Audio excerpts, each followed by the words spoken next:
तुम्ही से खाऊं, अथवा मेरा तो एक दूसरा न कोई। बात तो एक ही है, फर्स्ट वायदा और फर्स्ट चैलेंज है। वे दोनों एक दूसरे से संबंध रखते हैं। इन दोनों के ऊपर कितना अटेंशन रहता है, इस पहली बात का ही टेंशन रहता है। इसी युद्ध में तो महारथी नहीं हो ना। महारथी का अर्थ टेंशन में रहना नहीं है, बल्कि सदा वो अटेंशन देते हैं, अटेंशन रहे बस। सबसे पहला प्रभाव इस विशेष बात पर है, क्योंकि यही असंभव को संभव करने वाली एक बात है। क्या पहला प्रभाव करने की पॉइंट्स मजबूत है, या अब तक भी संस्कारों से मजबूर हैं? जो स्वयं के भी संस्कारों से मजबूर हैं, वे अन्य को उनकी मजबूरियों से स्वतंत्र कर सकें, यह सदा काल के लिए नहीं हो सकता। टेम्पररी प्रभाव तो पड़ जाता है, लेकिन चलते फिरते उन आत्माओं में भी मजबूरियों की लहर उत्पन्न होंगी। इसलिए इस संगठन की जिम्मेवारी सबसे पहली यह है कि सर्व मजबूरियों को हटाना है पहले। नहीं तो क्या होता, वही ये मजबूरी मजदूरी करवाती है। इसलिए मजबूर नहीं बनना। जब यहाँ हम अटेंशन देंगे तो टेंशन ख़त्म हो जाता है, और उस अटेंशन का कुछ लोगों को टेंशन हो जाता है। पहले स्वयं की और फिर संसार की। फर्स्ट चैलेंज में इंचार्ज बनो पहले, यह है जिम्मेवारी। बाप दादा भी और संसार की सर्व आत्माएं भी यह नवीनता व विशेषता देखना चाहती हैं। आगे चलकर जितने सर्विस के साधनों द्वारा सर्विस को बढ़ावेंगे वह मैदान में प्रसिद्ध होते जाएंगे। वैसे हर प्रकार के लोग आपकी हर बातों को मंत्रों द्वारा वो अपनी सिद्धियों द्वारा चेक करने के चैलेंज करेंगे। कौन? ये अल्पकाल के लोग भी करेंगे, और ये दोनों आयाम में है। एक तो उन लोगों से भी शक्ति बोल रही है कि जो भी आपके पास है इसको आगे चल के लोग चेक करेंगे। तो चेक कौन करेंगे? जो माता पिता के पार्ट, नकली पार्ट बजाने वाले हैं, उनकी चेकिंग होगी। और दूसरा, नकली वाले असली का चेकिंग करने आते हैं, उनकी खुद चेकिंग हो जाती है। तो ये दूसरे का चेक पहले तो आपस में ही, ये रूहानी गवर्नमेंट, रूहानी सेवा करने वाले रूहानी के नाम पर, तो रूहानी गवर्नमेंट ही तो रूहानी के नाम पर जो कर रहे हैं उनकी चेकिंग पहले करेगी। और बाकी चोर क्या चेकिंग करेंगे? वो तो सिर्फ शोर मचाते हैं। उनके पास तो न लॉ है न सिस्टम ही है उनके पास जो चेक कर लें। जैसे पुत्र पुत्री माता पिता को चेक कर सकते हैं एक प्रवृत्ति में कि कौन असल है कौन नकल है, ऐसे ही एक मर्यादा होती है माता पिता और बच्चों की। ऐसे ही स्कूल की बात करेंगे तो टीचर स्टूडेंट की मर्यादा, प्रिंसिपल की मर्यादा अपनी। ऐसे हॉस्पिटल की बात करें तो पेशेंट का अपना मर्यादा, डॉक्टर का अपना, कंपाउंडर का अपना, सबका उसमें भी जो स्टाफ होते हैं सबका अपना अपना है ना। तो ऐसे ही संकल्पों को और कर्मों को भी चेक करने के लिए आपके पीछे CID गुप्तचर होंगे। ऐसे ही सहज थोड़े ही मानेंगे बिना पूर्व प्रमाण के, क्योंकि बुद्धिमान बन के बैठे हैं ना, ये लोग मानने के लिए तैयार नहीं होते हैं। इसीलिए साइंस के साधन इन बुद्धिमानों के लिए बना हुआ है, वो लोग उसी से मानेंगे। तो चैलेंज करने के साथ साथ सर्विस के स्थूल साधनों के साथ साथ क्या ऐसी तैयारी कर रहे हो? माइंड कंट्रोल का जो एग्जामिनेशन लेंगे, जो परीक्षा लेंगे, तो ऐसे ही योग में बैठते समय चेक करेंगे। ये लोग अपने ऐसे ही चेक करवाए हैं ना कि योग में बैठो किसका बुद्धि कैसी एकाग्र है, लेकिन नहीं, यहाँ विशेष परिस्थितियों के समय माइंड कंट्रोल व स्थिति को चेकिंग करेंगे। समझ में आया? जैसे साधनों के बीच जो साधन कर रहे हैं, साधनों के बीच में जो साधना कर रहे हैं, साधन इकट्ठा करके, तो उनका साधन छीन लिया जाएगा, साधन उनका बंद कर दिया जाएगा। फिर चेकिंग होगी ना कौन कितना किस किस परिस्थिति में कैसे कैसे रह सकता है। तो एक होते हैं माँ के CID गुप्तचर, और दूसरे हैं माया के।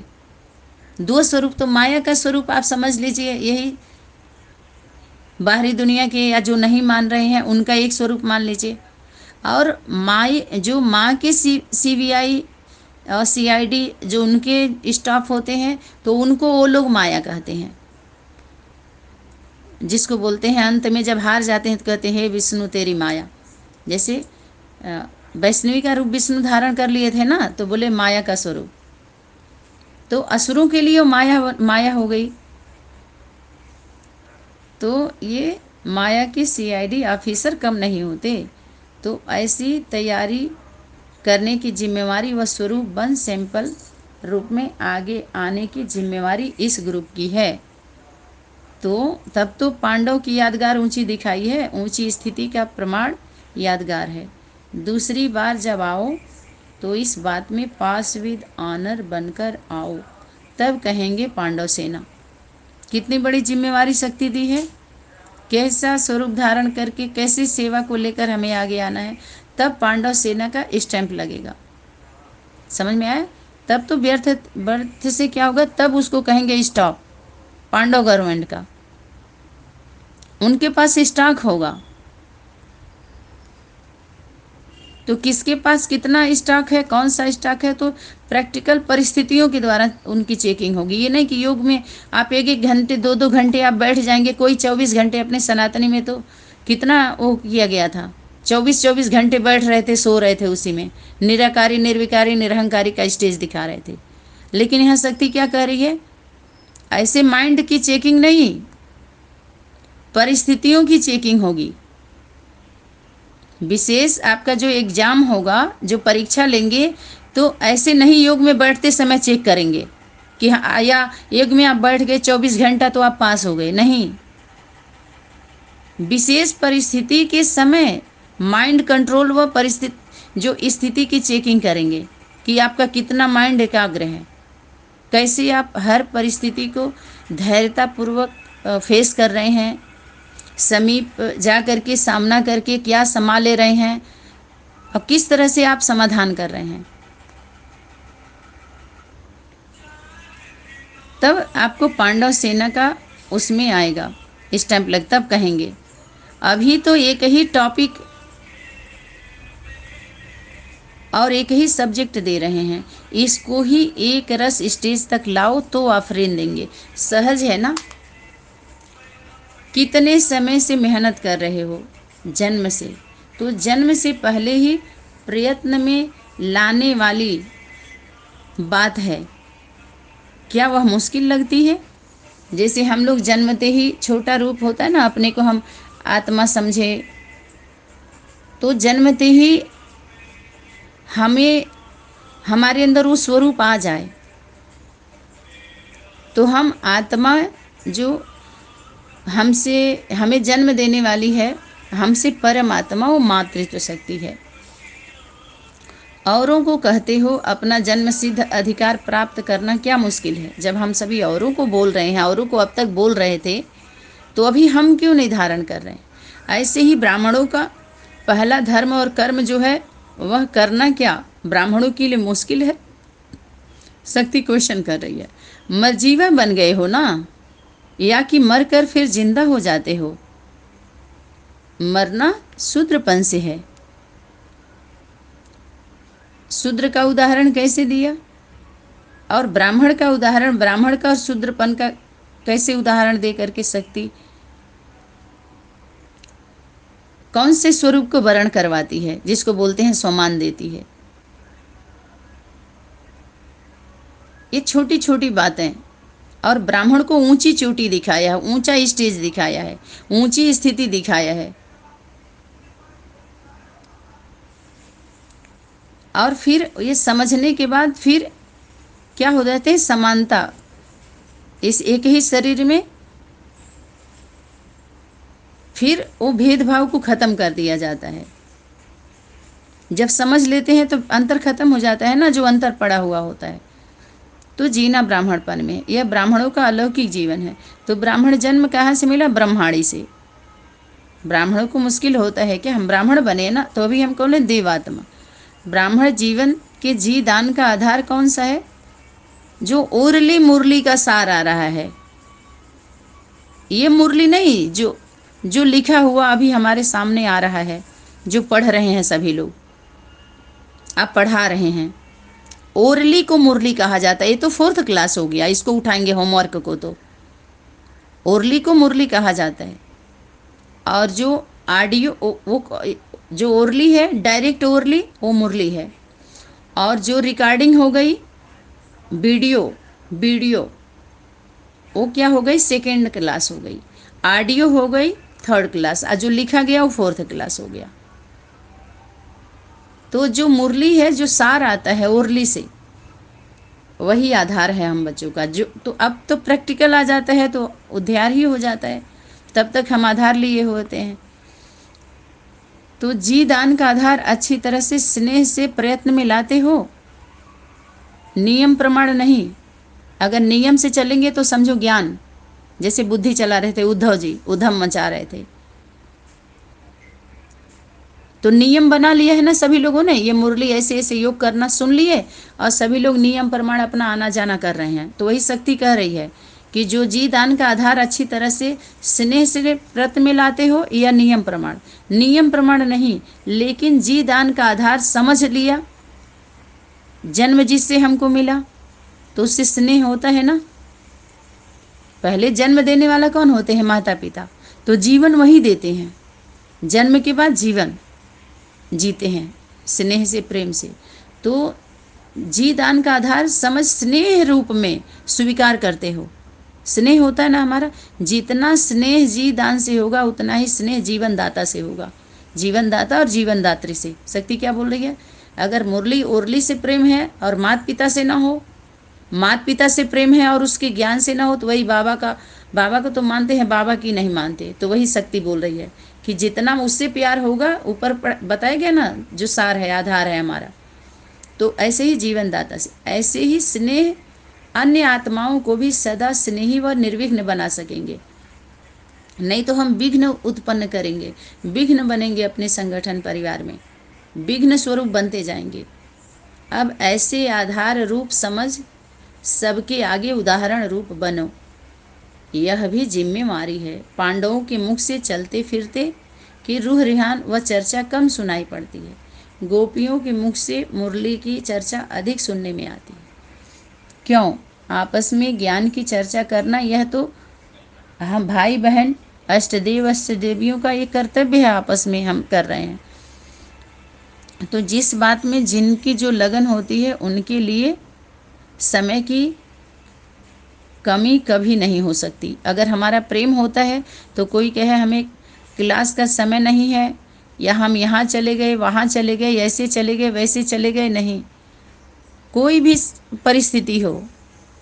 अरे बीके में ऐसे ऐसे लोग उदाहरण अपने को वो दिखाए हैं कि बॉडी घर पर छोड़ छोड़ के लोग, पहले हॉस्पिटल में कुछ लोग बोल रहे थे, कोई भाई थे उनकी पत्नी की कौन शरीर छोड़ दिया, बॉडी को छोड़ के पहले गए वीडियो, जो टीवी पे आने वाली मुरली, ऐसा भी नहीं था, डायरेक्ट क्लास था उस समय, वो छोड़ के पहले गए मुरली, उनके वीडियो का क्लास सुने, फिर गए बॉडी को लेकर के अपने घर वालों को बताए। देखो ऐसे ऐसी दीवानगी दिखाए हैं लोगों ने।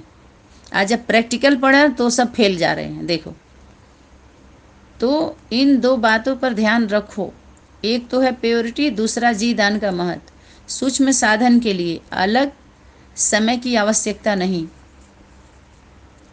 जैसे दुनिया के लोगों ने गृहस्थ और आश्रम को अलग अलग कर दिया है ना, गृहस्थी को नीच समझ के आश्रम बाहर बना करके या बुला बुला के डिस्टर्ब कर रहे हैं ना, लेकिन घर में ही हम रह करके क्या बना लेते हैं पवित्र प्रवृत्ति, हम अलग अलग समझ लेते हैं ना उस चीज़ को। तो अलौकिक संबंधों में एक एक ऐसे गीता पाठशालाएं हैं जो हम इस तरह के परिवर्तन करके हम सेवा दे सकते हैं। और ये जो गृहस्थ और आश्रम के जो उदाहरण दिया गया, तो हर बच्चे कैसे समझ लेंगे, ये माता पिता के स्वरूप को समझने के बाद अपने नंबरवार, कुछ लोग होते हैं पता है, अपने को छुपाने के लिए, बहुत सारे भाई लोगों में, माताओं में बहुत सारी ये बातें सुनने में आई और प्रैक्टिकल देखने में भी आई। क्या करती हैं वो, जिद्द इतना रहता है अंदर, हाँ बाबा ने हमको भी टच कराया था, हम कोई कम थोड़ी हैं, हमारे अंदर भी ऐसे ही हुआ था, हम भी ऐसे ही करते हैं। अरे वो तो होता ही है, बहुतों को हुआ है, लेकिन एक का अनुभव ऐसा होता है जो व्यक्तिगत होता है, खुद की गति के लिए होता है। पूरे दुनिया की गति उससे नहीं होने वाली है, हीलिंग नहीं हो सकती है उस अनुभव से। सिर्फ हल्ला मचा सकते, थोड़ा सा अपने हम खुद हिल सकते हैं उस हीलिंग से, जो छोटा मोटा अनुभव है। लेकिन माता पिता का जिस अनुभव में सबका अनुभव आ जाता है, अनुभवी, जिसके लिए बोला अनुभव की अथॉरिटी सबसे बड़ी अथॉरिटी, अनुभवी मूर्त अनुभवी है, और माँ का अनुभव और अनुभवी से सुनाती है वो। तो अनुभव की अथॉरिटी और सत्यता की अथॉरिटी सबसे बड़ी अथॉरिटी है। तो वो सत्य यथार्थ है, अनुभव होता है जो यूनिवर्सल होता है, जो सबका कल्याण होता है। उस अनुभव को सुनने से उस अनुभव में सबका अनुभव समाया हुआ होता है, वो साधारण नहीं होता है। और बच्चों का थोड़ा बहुत होता ही है, तो बहुत लोग जिद से कहते हैं हमारा भी डायरेक्ट कनेक्शन है, बाबा ने तो ये सब अनुभव में करा दिया, हम क्यों माने, हम तो पहले ही ये चीज़ कर लिए थे। तो जिद से क्या हो जाते हैं वो लोग, अपने को छुपाने के लिए अलग छाप छोड़ते हैं, छुपने के लिए या छुपाने के लिए। तो ये होता है मनमत परमत। अपने को मिक्स नहीं करते, अपने को समाते नहीं हैं। समीप आ तो जाएंगे, सामने भी रहेंगे, लेकिन समा नहीं पाते। इसलिए कंबाइंड स्वरूप माता पिता का ही होता है, सबका नहीं हो पाता। ठीक है, तो ये अलग अलग कर दिया, आश्रम को अलग, गृहस्थी को अलग। जैसे दुकान मंदिर में अलग व्यवस्था दिखाएंगे और घर में अलग, तो ऊंच नीच का अंतर डाल करके और सबको लेफ्ट राइट करवाते हैं लोग।